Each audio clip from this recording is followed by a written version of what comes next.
No airbags, no traction control, just danger. America said it wanted a real driver's car, raw, loud, and untamed. Then the Dodge Viper showed up with an 8-liter V10 and a reputation for biting back. Was it too extreme? Or were we just not ready? How did a dream machine become a widowmaker? And what finally killed this all-American monster? Let's find out. So what made the Dodge Viper such a shock to the system? Because this wasn't just another fast car. It was raw and honestly, borderline terrifying. Back in the late 80s, Chrysler had this wild idea. They didn't just want to build a sports car. They wanted to bring back the glory days of American muscle, but give it supercar-level performance. The inspiration? The legendary Shelby Cobra. And when the Viper concept showed up at the 1989 North American International Auto Show, people lost their minds. It looked like it had been carved out of pure attitude. Low, wide, and aggressive. And here's the crazy part.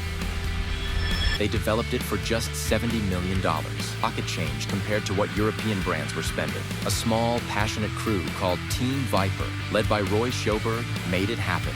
Engineers who wanted to build something insane. But the real story? It starts under the hood. An 8.0-liter V10 that didn't just make power, it made a statement. This monster was derived from Chrysler's old-school V8 family, but it was reworked with help from Lamborghini to use an aluminum block. The result? 400 horsepower and 465 pound-feet of torque in 1992. Huge numbers back then. 0 to 60 in 4.6 seconds. Quarter mile in 13 seconds. Top speed close to 165 miles per hour. In the early 90s, that was supercar territory. But here's where America wasn't ready. What do you think happens when you build a 400 horsepower car and remove the safety net? You get a machine that demands respect, or it bites back. No ABS, no traction control, no airbags, not even real windows, just zippered vinyl curtains like a Jeep Wrangler. The exhaust pipes ran along the sides and could literally burn your legs getting out. It rode on massive rear tires, wrapped around a tubular steel frame with fiberglass body panels. It weighed just over 3,200 pounds all muscle, no filter. Want proof that the Viper was pure red-blooded America on wheels? It paced the 1991 Indy 500. And it only got that job after union pressure pushed out the Japanese Dodge Stealths in favor of homegrown Viper prototypes. Even its parade lap had attitude. Inside, Dodge kept things simple. Leather bucket seats with lumbar support? Sure. An AM/FM cassette stereo? Of course it was the 90s. But air conditioning wasn't even standard at first. You had to wait until 1994 to option that in. The early cars didn't even have proper exterior door handles or locks. That's how focused this thing was. It wasn't built for commuters. It was built for track junkies and adrenaline addicts. But Dodge wasn't done turning up the heat. The second generation SR2RT10 pushed output to 450 horsepower and 490 pound-feet of torque, thanks in part to relocated rear exhausts that helped it breathe better. Engineers even shaved about 60 pounds with aluminum suspension components. It was lighter, angrier, and even more focused. Then came the 1996 GTS Coupe. The one with the iconic double-bubble roof so drivers could fit with helmets on during track days. It finally brought power windows and airbags. Sounds civilized, right? Yet it still ripped from 0 to 60 in under 4.5 seconds. That blue and white striped GTS became a bedroom wall poster for an entire generation. By 2003, the ZBI generation stretched displacement to 8.3 liters and cranked out 500 horsepower. The chassis got stiffer, the handling got sharper, but Dodge still refused to fully tame it. So what happens when you hand someone 500 horsepower with no traction control? You earn a reputation. The Viper became known as a widowmaker. It could pull nearly 1 G in corners, but lift off mid-turn and snap oversteer would remind you who was in charge. And fuel economy? About 12 miles per gallon city. But no one bought a Viper to save gas. But what truly made it feel unhinged was that massive V10. Starting at 8.0 liters and eventually growing to 8.4 liters with 600 horsepower, it delivered power like a tidal wave, no turbos, no superchargers, just pure, naturally aspirated fury, launching a 3,400-pound missile down the strip in 11.9 seconds. But this madness came with a warning label.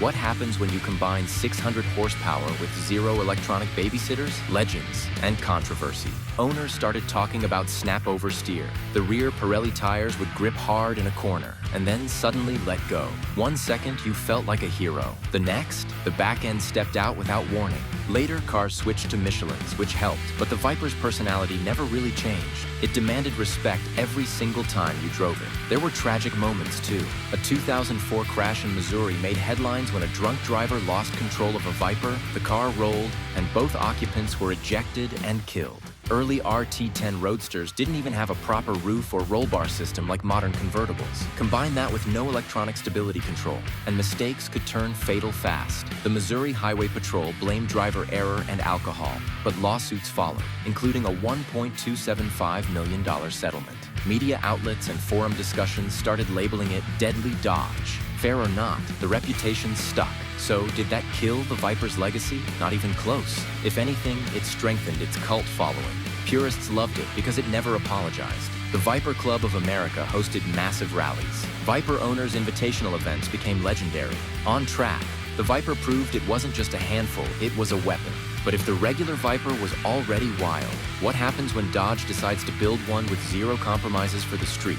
You get the ACR, the American Club Racer, and this is where the Viper stopped pretending to be a road car. 2008 to 2010, ACR, Gen 4, the track weapon. When the ACR returned in 2008, it was a statement. Dodge took the 8.4-liter V10, making 600 horsepower, and focused entirely on grip, braking, and aero. Weight reduction was serious. Two-piece lightweight brake rotors, minimal sound deadening, optional hardcore package that deleted the radio and even reduced insulation. Adjustable KW coilover suspension allowed owners to dial in ride height and damping like a race car.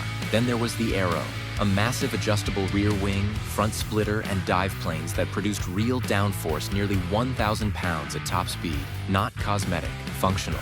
And the Nürburgring lap? 7 minutes, 22.1 seconds in 2008. Briefly the fastest production car in the world.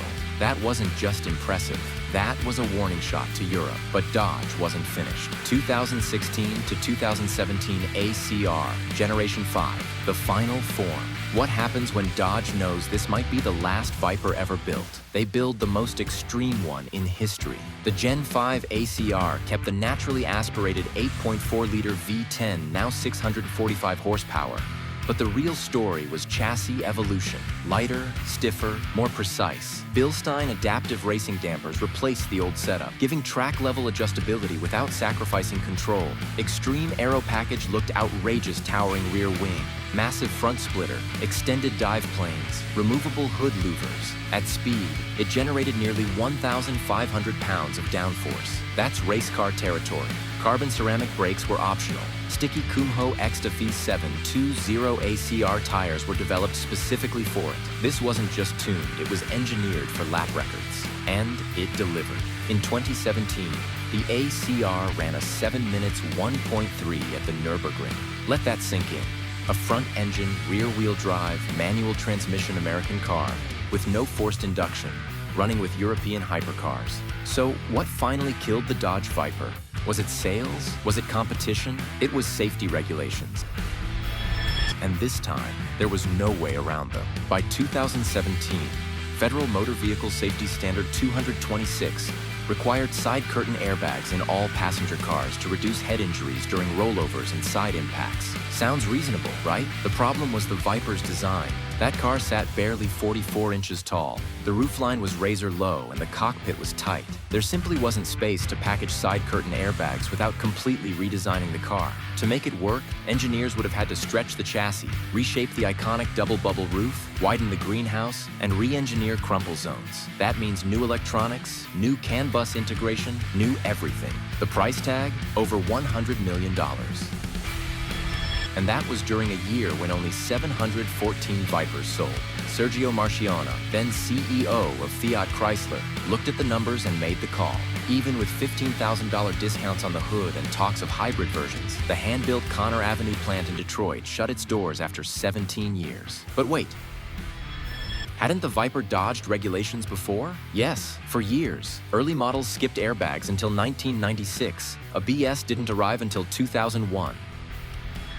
and some owners disabled it. Stability control came later, and even then, it wasn't intrusive. But post-2010 regulations tightened the vice. Advanced crash standards, mandatory electronic stability control, pedestrian protection rules, emissions requirements under Tier 3 and LEV3.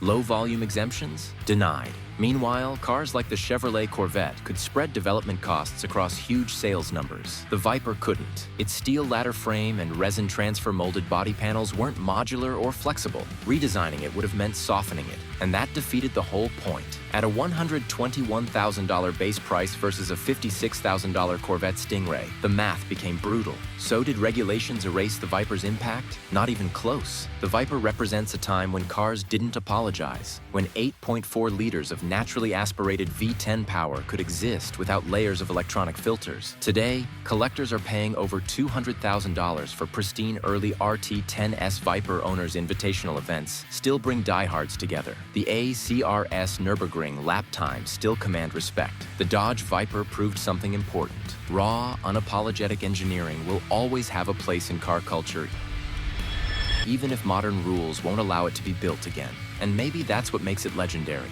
So, what do you think was the Dodge Viper? A misunderstood legend or a car America simply couldn't handle? Would you actually drive one with no traction control? Tell me in the comments. And if you're not secretly driving a beige minivan, hit subscribe and join the horsepower addicts. Next, watch our pick on how the BMW M3 saved BMW's identity. Or check out the other videos on our channel.